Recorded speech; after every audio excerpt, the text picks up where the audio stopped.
কথক একজন কলেজের ছাত্র। দিল্লির সমভূমি থেকে দেহারাতে ঠাকুমার বাড়িতে গ্রীষ্মের ছুটি কাটাতে যেত মে মাসের শুরু থেকে জুলাই মাসের শেষের দিক পর্যন্ত।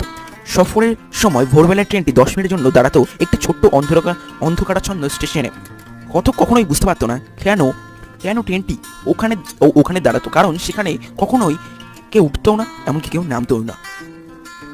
এমনই এক যাত্রায় কথক এক ফ্যাকাশে তরুণীকে প্ল্যাটফর্মে ঝুড়ি বিক্রি করতে দেখেন। তাকে দেখে গরিব মনে হলেও সে স্বচ্ছন্দ ও মর্যাদার সাথে হাঁটছিল। তার চকচকে কালো চুল এবং তার ঘন কালো অস্থির চোখগুলো কথককে আবদ্ধ করছিল। সে মেয়েটিকে দেখে এতটাই মুগ্ধ হয়েছিল যে সে যখন তার কাছে ঝুড়ি বিক্রয় করার চেষ্টা করে, সে প্রথমে রাজি না হলেও পরে মন পরিবর্তন করে যথাসম্ভব তার আঙুলগুলো না ছুঁয়ে তার কাছ থেকে একটি কেনে। দুজনের দিকে কিছুক্ষণ কথা না বলে তাকিয়ে থাকে। মনে হয় যেন তাদের মধ্যে একটি সম্পর্ক তৈরি হয়েছে। কথক যখন ট্রেন ধরতে যান, মেয়েটি কিছু বলে কিন্তু ট্রেনের আওয়াজে সেটি হারিয়ে যায়। কথক দেহরা পৌঁছে মেয়েটির কথা ভুলে যায়। ফেরার পথে কথকের আবার মেয়েটির কথা মনে পড়ে এবং সে তার সন্ধান করে এবং তাকে খুঁজে পায় দেহলি স্টেশনে।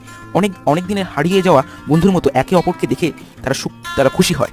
প্রথম দিকে তারা কোনো কথা বলে না এবং তার নীরবতা অনেক কথা বলে।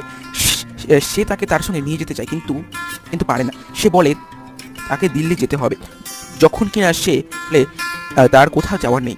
আর ট্রেনটি স্টেশন ছেড়ে বেরিয়ে যাওয়ার সময় দুজনের দিকে তাকিয়ে অনিচ্ছা সত্ত্বেও বিদায় দেয়, পুনরায় দেখা করার প্রতিশ্রুতি দিয়ে। এইবারে সাক্ষাৎটি কথকের উপর গভীর প্রভাব ফেলে এবং স্টেশন ছাড়ায় অনেক পরেও মেয়েটি তার মনে বয়ে যায়। মেয়েটির প্রতি এক ধরনের আকর্ষণ ও দায়িত্ববোধ গড়ে উঠেছিল।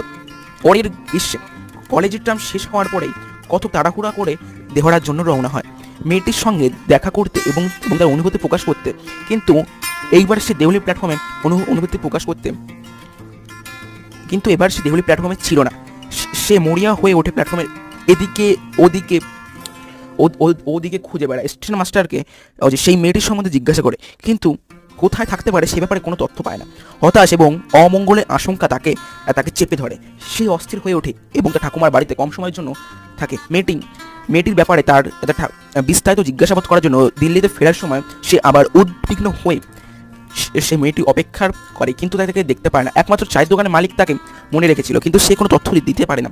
কথক সিদ্ধান্ত নেয় যে সে নিশ্চয়ই তাকে সেখানে নামবে এবং সে ছোট্ট শহরটিকে সারাদিন কাটাবে এবং সে মেয়েটিকে তার মন জয় করেছিল ব্যাপারে পুঙ্খানুপুঙ্খ অনুসন্ধান করবে। পরের বছর গ্রীষ্মে কথক আবার দেখা